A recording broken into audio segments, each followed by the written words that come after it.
kaduwagan, ang hindi po duwag sa mga bagay na ating, kundi duwag na tanggapin ang katotohanan. Duwag at kinakahiya ang salita ng Diyos. Duwag kung ikaw ay kinakahiya mo na tanggapin si Jesus sa iyong buhay. Sabi sa Biblia, ang sinumang ikinakahiya ko, sabi ni Jesus, ay ikakahiya din siya ng Diyos Ama na sa langit sa harapan ng mga anghel. Mga minamahal, mapalad po kayo at ito po ay sinasabi sa inyo, mga kapatid, sapagkat ang salita ng Diyos ay napakahalaga. Wala pong bagay sa mundong ito na pwede po magpuno sa buhay ng tao. Maaari po mapuno ka, ma-satisfied ka sa mga bagay na tinatangkilik mo. Subalit ito po ay pasamantala lamang. Subalit ang nais ng Diyos ay mapunuan ka ay ang salita ng Diyos na matanggap mo, mga minamahal. Kapatid, sabi po sa Biblia, gayon na lamang ang pag-ibig ng Diyos sa mundong ito ay binigay niya ang kanyang bugtong na anak upang ang sinumang sumampalataya sa kanya ay hindi na mapahamak kundi magkaroon ng buhay ng walang. Mga kapatid, mayroon pong kapahamakan. Mayroon pong kapahamakan. Mayroon pong dagat-dagatang apoy na sinasabi sa Revelation, itong pangalawang kamatayan. Hindi po tayo makatanggi, hindi po tayo maka-skip sa mga bagay na ito kung hindi po natin talaga tanggapin si Jesus bilang Panginoon natin tagapagligtas. Mga minamahal, marahil hindi po ito seryoso sa inyo. Marahil hindi po ito big deal sa inyo. Subalit mga kapatid, maaari ikaw ay tumatawa at hindi mo ito siniseryoso. Mga kapatid, ito po ay isang babala sa ating lahat. Na ang lahat, sabi sa Biblia, ang lahat ng mga sinungaling. Okay? Sabi dito, ang lahat ng mga duwag, mga taksil, mga manggagawa ng kasuklam-suklam na mga bagay, mga mamatay tao, mga nakikiapid, mga kasuklam-suklam, mga sumasamba sa Diyos-Diyosan, at lahat ng mga sinungaling, ang kanilang bahagi, sila pupunta sa lawa na lumilihab sa apoy ng asopre ng dagat-dagatang apoy ng impyerno. Kapatid, hindi po disenyo ng Diyos na ang tao po ay mapunta sa apoy sa impyerno. Ang nakadesenyo ito para po sa diablo. Subalit mga minamahal, ito po ay nangyayari kapag ang tao po ay patuloy na tinatanggihan ang salita ng Diyos. Lahat po tayo, lahat ng tao po, kapag tinatanggihan po natin ang salita ng Diyos, mga minamahal, ito po ay isang pag-reject. Tinatanggihan din natin si Jesus na pinadala ng Diyos Ama. Kaya nga po pinadala niya si Jesus sa mundong ito upang tubusin ang kasalanan ng tao. So, balit kung patuloy mo ito tinatanggihan, mga kapatid, hindi mo na masisisi ang sinuman, kundi sisihin mo na ang sarili mo sapagkat patuloy mo nire-reject ang salita ng Diyos. Mga kapatid, lahat po tayo ay hahantong sa kamatayan. Marahil ikaw po ay nabubuhay ngayon, masaya ka at marami ka tinatangkilik sa mundong ito. Masaya ka sa buhay mo sapagkat mayaman ka, marami kang pera. Subalit pagdating ng panahon, mga kapatid, darating ang araw na ikaw po ay papanaw at sisingilin ka ng Diyos sa patuloy na pagtanggi mo sa kanyang salita, mga minamahal. Kapatid, sa oras nito ay totoo ang salita ng Diyos. Totoo ang salita ng Diyos. Sabi sa Biblia, dapat na ang salita ng Diyos ay dapat natin seryosohin sapagkat ang salita ng Diyos ay mahalaga. Magkaroon ng nagpanampalataya ang tao kapag makikinig ng salita ng Diyos. Faith cometh by hearing and the hearing by the word of God. Ang pananampalataya po ay makamtan sa pamagitan ng pakikinig ng salita ng Diyos. Subalit kung ito po ay Sa umaga, magpe-pray ka at hindi lang. mo ito Sa ay maganda, seryoso, magpe-pray ka ito lang. ay useless, mga minamahal. Mga kapatid, araw-araw po marami pong napupunta doon sa dagat-dagatang apoy ng impyerno. Alam niyo po ba sa statistic po natin, 155,000 ang namamatay araw-araw. 155,000 na souls na nagmapahamak po sa dagat-dagatang apoy ng impyerno. Totoo po ang salita ng Diyos. Totoo po ang statistic, mga kapatid. Marami po namamatay araw-araw at marami rin mabagsak sa dagat-dagatang apoy ng impyerno, mga kapatid. Sabihin mo natin na matagal pa mangyari sa buhay ko na ako ay kukunin ng Diyos. Mga kapatid, ang Diyos po sa Biblia, mayroon pong pangako na 7,000 promises sa Biblia. Subalit, isa man doon ay wala po pangako ang Diyos na ikaw po ay buhay pabukas. Kung titingnan po natin sa statistic po natin, may namatay na 5 years old, may namatay na 10 years old, may namatay na 40 years old, 50 years old. Subalit, mga minamahal, hindi po tatagal ang buhay mo. Papanaw at papanaw ka, mga kapatid. Subalit kung ikaw ay papanaw na wala po si Kristo sa buhay mo, ito po ay isang karimarim, isa pong masakit na katotohanan, mga minamahal, na ikaw po ay masadlak sa dagat-dagatang apoy ng impyerno na wala po si Kristo sa buhay mo. Subalit mga minamahal, mahal ka ng Diyos, may magandang balita na ikaw ay mahal ng Diyos at nais niya na bigyan ka ng pag-asa sa pamagitan ng kanyang salita. Si Jesus ay ang pag-asa ng buhay ng tao. Si Jesus po ang pag-asa ng sinumang na walang pag-asa. Kay Jesus lamang ang tunay na pag-asa. Ang pag-asa na kaligtasan ay sa presensya lamang ng Diyos, ng ating Panginoong Jesucristo. Subalit mga minamahal, sa oras na ito, hindi mo katulad ng binabanggit ko sa inyo, hindi mo po hawak ang buhay mo. Ngayon, buhay ka pa. Ngayon ay masaya ka naglalakad. Ngayon, ikaw po ay masayang nagkwentuhan sa iyong kapitbahay. Subalit mga minamahal, marami pong kamakailan na kausap mo lang ngayon, subalit kinabukasan ay nagiging kwento na lang. Hindi mo po hawak ang buhay ng mga minamahal. Subalit kapag isuko mo ang buhay mo sa Panginoon, magsisihan mo ang lahat ng iyong kasalanan, ikaw po ay magkaroon ng kasiyakan ng buhay na walang hanggan. Kay Jesus lamang ang buhay na walang hanggan. Sabi sa Biblia, I am the way, the truth, and the life, and no one comes to the Father except by Jesus Christ. Siya lamang ang daan, siya lamang ang katotohanan, siya lamang ang buhay. Maliban doon, wala na, mga minamahal. Kapatid, marahil hindi po ito seryoso sa inyo. Marahil ikaw po ay natatawa sa sarili mo. Marahil hindi ito big deal sa inyo. Subalit mga minamahal, mahal ka ng Diyos. At nais niya magkaroon ng ugnayan sa iyo. Sa oras na ito, inaanyahan kita. Huwag mo ikahiya sa Jesus. Sapagkat sinabi sa Biblia, hindi naman ikahiya ako. Sa harapan ng tao, ay ikahiya ko rin siya sa ating mga ama doon sa langit. Sa ating ama doon sa langit, sa harapan naman ang Diyos. Sa oras na itong mga minamahal, kung nais mo tanggapin si Jesus sa buhay niya, ako'y manalangin. Huwag ka maya, tanggapin si Jesus. Sapagkat minsan lang mangyari sa buhay natin, na nagkaroon tayo ng pagpasya na tanggapin si Jesus sa buhay natin.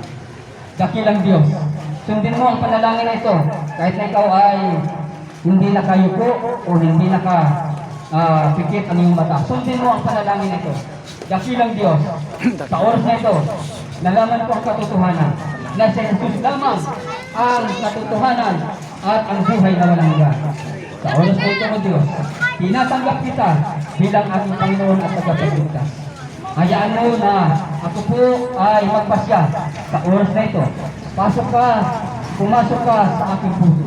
At mula sa araw nito, ikaw na aking Diyos, ikaw na aking Panginoon, ikaw na ang aking Diyos sa buhay at manatili magpakailanman. Salamat po, Ama. Ito ang aking samod na langin sa pangalan ni Jesus. Amen. Mga kapatid, ang oras nito ay gusto ko po inanyahan ang isang lingkod ng Diyos na nangaral. Magandang umaga sa inyong lahat, mga mahal kong bulihan. Narito po kami sa inyong lahat ay hindi para gaya ng sinabi ng mga nagsalita dito, na hindi kami naparito para manghingi sa inyo ng anumang mga bagay. Naparito kami para sa inyo ay magbigay ng katotohanan na sinasabi ng salita ng Panginoon. Amen. Ang mga mahal kong mga bulihan na walang ibang tanging magbibigay sa inyo ng katotohanan na nagmumula sa salita ng Panginoon. Dahil ang sabi po ng salita ng Panginoon na walang ibang kaligtasan matatagpuan kundi kay Kristo lamang.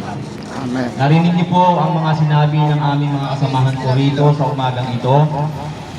Kami po ay humihingi ng pasensya sa inyo sa abala na aming ginagawa. Ngunit ang abalang ito ay magbibigay sa inyo ng katotohanan na walang ibang tanging magsasabi sa inyo na ang kaligtasan ay nagmumula sa salita ng Panginoon. Sabi nga po kami ng salita ng Panginoon na mababasa natin sa mga Biblia na lahat ng tao ay meron mga Biblia, ngunit hindi binibigyan ng kahalagahan ang salita ng Panginoon. Ang salita ng Panginoon ang tanging magbibigay sa atin ng pag-asa na sa mundong ibabaw na ito na punong-puno na ng kaguluhan at kasamaan. Pero mayroong isang pag-asa na sinasabi sa salita ng Panginoon na walang bago siya ang Biblia. Ang Biblia ay nagpapatunay na mayroong daming pag-asa sa ibabaw ng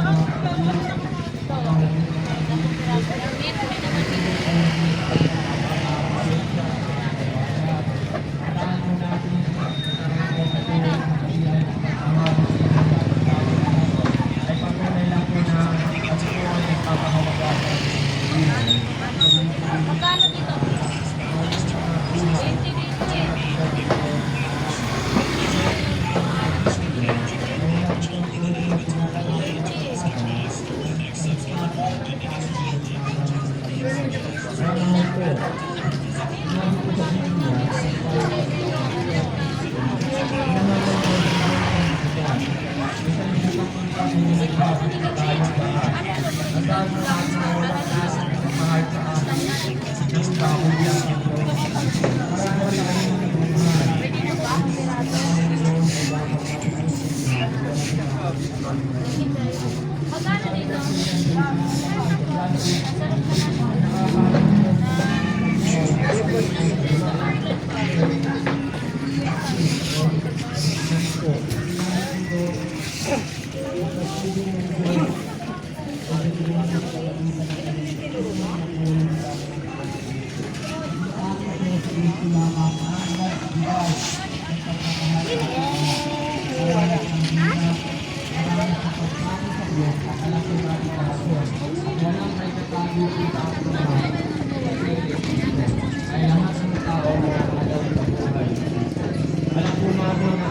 kasaysayan ni Jesucristo na tanging nagbigay sa atin ng kaligtasan sa kabila ng kanyang mahirap at pagpapakos. Mga mahal kong mga kapatid, ang pagiging pagtaraw ng utang na loob kay Jesucristo ay hindi ganoon kadali. Ang iba dito ay nakalimutan na. Pero tandaan po natin na minsan hindi nakalimutan ni Jesucristo ang ginawa niya sa ating lahat.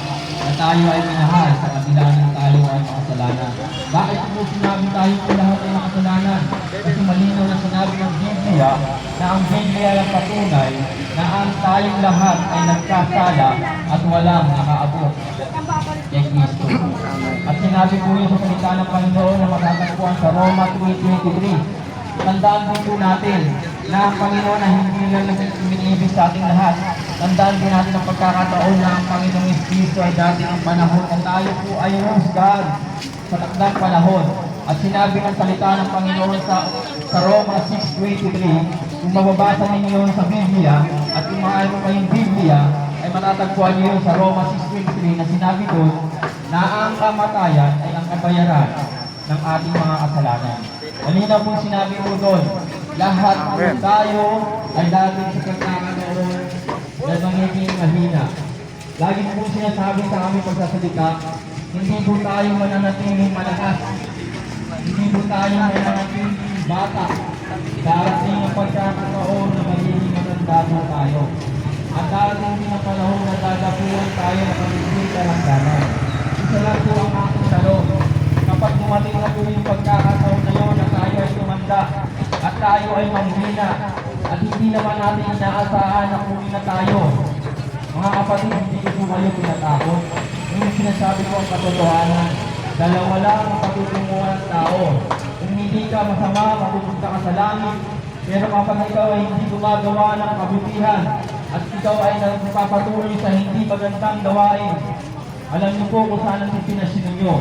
Sabi po doon, langit at impyerno lang ang patutunguhan ng tao. Wala na pong iba. Mga kapatid, masakit lang pakinggan ang aming sinasabi. Masakit man kami magsalita, pero yun po ang katotohanan na dati ang pagkakataon na hindi ka na magiging malakas at hindi ka na magiging bata habang buhay. Pero bata ka, maganda ka, guwapo ka, malakas ka, at ikaw ay nakakalakad ng maayos. Paano kung dumating ang pagkakataon na ikaw ay dumating na sa pagkakataong ikaw po ay tumanda na. At ikaw ay dumating sa pagkakataong mahina na. Meron ka lang ng pagkakataon na dumating sa pagkakataon na kunin ka na ng Panginoon Kristo. Paano pag humarap ka sa Kanya? Ano ang iyong sasabihin? Mga mahal kong mga kapatid, kami po ay narito para sabihin sa inyo ang katotohanan. Sabi po doon sa John 3:16, ang sino mang sumampalataya, ang sino mang manali, ang sino mang tumanggap sa Panginoong Jesucristo ay makakasama ni Jesucristo sa langit. Ang tanong, mga mahal ko, paano kung hindi niyo siya pinanampalatayanan? Paano kung hindi niyo siya pinanaligan? Paano kung hindi niyo tinanggap si Kristo? Ang tanong, mga mahal ko, masakit pa ng katotohanan. Sinabi ng Biblia, ang sino lang po ang manalig, ang sumampalataya, ang tumanggap sa Panginoong Yesus Kristo ay makakasama niya sa langit. Eh paano kung hindi na ikaw ay tumanggap sa Panginoon? Dahil malinaw kung sinabi ng Biblia sa John 1:12, ang sino mang tumanggap sa Kanya at manalig ay magiging bahagi niya ay ibibilang bilang isang adopted. Pag sinabing adopted, no, tayo ko'y magiging kasama rin. Dapat yung alas 10 yun. Mga mahal ng mga igabulihan, narito po kami sa inyo para ipaintindi ang salita ng Panginoon. Ang salita ng Panginoon ang nagbibigay katotohanan, ang nagbibigay kaligtasan, at higit sa lahat nagbibigay ng pag-asa. Dumarating tayo sa maraming pagsubok, problema sa nararanasan natin ngayon dito sa ating mundo. Tandaan po natin na ang lahat po ng ito ay mayroong pag-asa. At ang tanging pag-asa lang din ang matatagpuan natin sa pamagitan ng Panginoong Kristo. Mga mahal kong mga kapatid, alam po namin na hindi ganun kahirap ang magsalita dito. Kahit naman ang mga iba dito ay nakakaintindi sa aming mga ginagawa. Tandaan po natin, minsan hindi natin binibigyan ng kahulugan ang mga ginagawa namin. Ngunit alam po namin na hindi kami aalis dito na walang kahulugan. Sinabi ng salita ng Panginoon na mababasa namin sa unang Korinto, Kapitulo 15, sa uling talata, at sinabi doon, ang lahat ng mga binahagi namin salita sa inyo ay hindi nawawalan ng kabuluhan. Kung ito po ay tatanggapin nila at pananaligan at pananampalatayaan.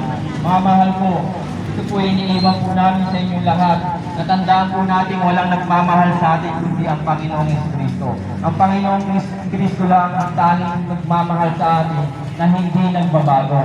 Tandaan po natin lahat ng bagay dito sa mundo ito ay nagbabago. Kahit po ang mga kasama ninyo ay nagbabago. Kahit mahal nyo pa sa buhay ay nagbabago. Pero isang bagay lang sasabihin ko sa inyo, isang katotohanan, ni minsan hindi nagbago ang Panginoong Kristo sa atin. Tanging ang Panginoong Kristo lang ang nagbigay sa atin ng pag-ibig na walang kamali. Pagmamahal na hindi nagbago. Ang pag-ibig na yun ay tanging Kristo lamang na matatagpuan sa salita ng Panginoon. Kung sakaling tayo na nananampalataya, tayo lang ay matagaling sa Kanya at tatanggapin natin siya Panginoon. Masakit naman ang katotohanan ng mga hindi natanggap sa Panginoon ni Kristo. Gaya nga ng mga nagsalita dito, sinabi mo nila, talagang buliyagan sinabi nila na masakit ang paroroonan ng hindi na nagpalataya sa Panginoon at hindi nanalig sa Panginoon. Ayoko man sa inyong kanyang takutin, pero sinabi mo ng katotohanan ang salita ng Panginoon. Masaklap ang paroroonan ng hindi naniwala at nanalig at nanampalataya sa Panginoong Kristo. Mga mahal ko, isa lang bagay ang